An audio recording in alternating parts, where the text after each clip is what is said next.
গৃহবধূকে আগুন লাগিয়ে দেওয়ার অভিযোগ শ্বশুরবাড়ির বিরুদ্ধে। সোমবার হাসপাতালে বেডে শুয়েই স্বামী, শ্বশুর, শাশুড়ি, জায়ের বিরুদ্ধে মামলা করার কথা জানান।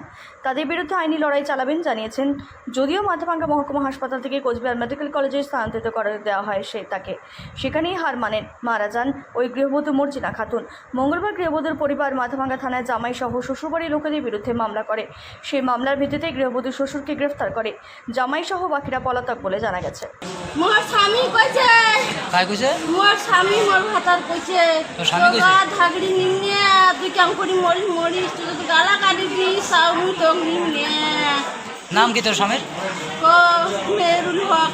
হ্যাঁ মেরুল হক মোর যার ঘর কাই মুরে ধাগড়ি মাগি মোর শ্বশুর মোর ভাসুর কা মানি নানা মুই বাড়ি গেছি একবার মুখ ঢুকি দেয় না বের করে দিছে কত। তোর স্বামীর নামে কেস করবো? হ্যাঁ আমি সবার নামে কেস করে দিই। কার কার নামে করবো? মোর স্বামীর নামে, মোর ভাসুরের নামে, মোর জায়ের নামে, মোর শ্বশুরের নামে। হ্যাঁ তোর বাড়ির লোকের কোনো দোষ নাই? বাবার বাড়ির লোকের কোনো দোষ না, নাই? মোর বাবার বাড়িতে মই 1 বছর পুষি খাল আর উনি 1 বছর পরে আসি মোক বাড়ি দিয়েছি ডাঙাডাঙি করবে তুই মর। আমার মেয়েকে আমার জামাই দেখতে পারে না। 8 মাস আগে বাড়ি থেকে বাড়ি করে দিয়েছি। 8 মাস দীর্ঘ 8 মাস থেকে আমি পুষতেছি। আবার মেয়ের 2টা বাচ্চা আছে, একটা 6 বছর একটা 4 বছর, সব মিলে পুষতেছি। জামাই বাইরে গেছে, কোনো 1 টাকা দেয় নাই, খাওয়াই নেই। আমি ঘর যা খাওয়া দাওয়া যা আছে, বাচ্চার পড়াশোনা যা আছে আমি সব করাইতেছি।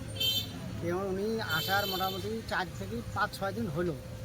হওয়ার পরে কালকে আমাদের ওইখানে গেছে একজন তেয়াত্তর বাড়িতে বসে, আমি এবং আমার বউ এবং ছেলের বউ 4 জনে, আবার ওইখানকার বাড়ির যে কয়েকজন লোক ছিল সবাই মিলে বসে জামাইটাকে বুঝাইছি যে যা হওয়ার হয়ে গেছে, জামাই যেহেতু হয় তাকে তো আর মারা যাবে না, তো তাকেই বুঝাইছি। এখন ওইখানে আমরা বুঝাইছি যে ওইখানে আমার মেয়েকে মারধর করছে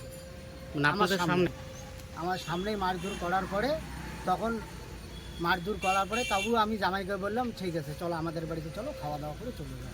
আমাদের ওইদিকে গেল, আমাদের পাশের বাড়িতে ঢুকলো, ঢোকার পরে আমাদের বাড়িতেও ঢুকছে। ঢোকার পরে উনি আবার মেয়েকে বলছে বলে তোমাকে আমি রাখবো না, আমার বাচ্চাকে দাও, আমি নিয়ে যাব, তোমাকে আমি রাখবো না, তুমি তোমার ব্যবস্থা করো। আর তুমি যদি মরতে চাও তাহলে যেভাবে ইচ্ছা তুমি সেইভাবে মরো, আমার দেখার দরকার নেই।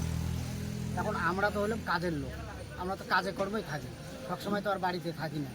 এখন আমি ছিলাম এক জায়গায়, আমার বউ অন্য জায়গায় কোনো কাজ করতেছে, লাকড়ি ফাকড়ি আমি যদি আনতে হয়, আমাদের মেয়েটা বাড়িতে ছিল। এখন বাইরে আইসা, মানে বাইরেই আমাদের বাড়ির বাইরে ওখানে বাঁশের থোপ আছে একটা, ওখানে সবাই বসে চেয়ার মধ্যে আড্ডা মারে।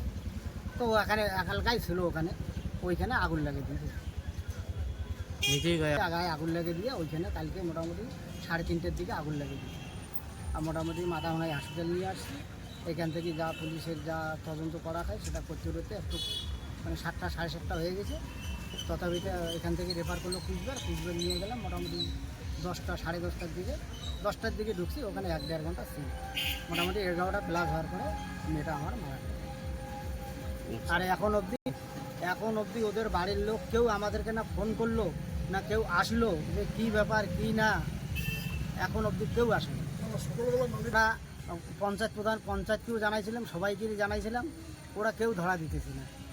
তখন বাধ্যদশায় আমরা আজকে আসে, কালকে একবার আসছিলাম, তাও কেস করি নাই, আজকে আইসে তখন এখন আমি বাধ্যদশা কী করবো, এখন বাধ্যদশা আসি আমরা আসি ডায়েরি করলাম। মানে আপনার কি? আমার মেয়ের 2টা মেয়ে, বড়টাও মেয়ে। বড়টা যখন মেয়ে হয়েছে তখন ওটা আমি 2.5 মাস বয়সে থাকি আমি নিয়ে আসি, মানে আমাদের গ্রামের বাড়ি, গ্রামেতে মেয়ে বিয়ে দিচ্ছি, নিয়ে আসি 2.5 মাস থেকে 6 বছর ধরে দিচ্ছি। এবং দ্বিতীয়টা যখন মেয়ে হয়েছে তখন থেকে এদের জ্বালা পড়া বেশি চালু হয়েছে। মানে মেয়ে সন্তান এখন দ্বিতীয়টাও মেয়ে, প্রথম তো একটা মেয়ে আছে ওইটাকে আমি নিয়ে আসছি, তারপরে দ্বিতীয়টা মেয়ে হওয়ার পরে তখন থেকে আবার বেশি হয়েছে।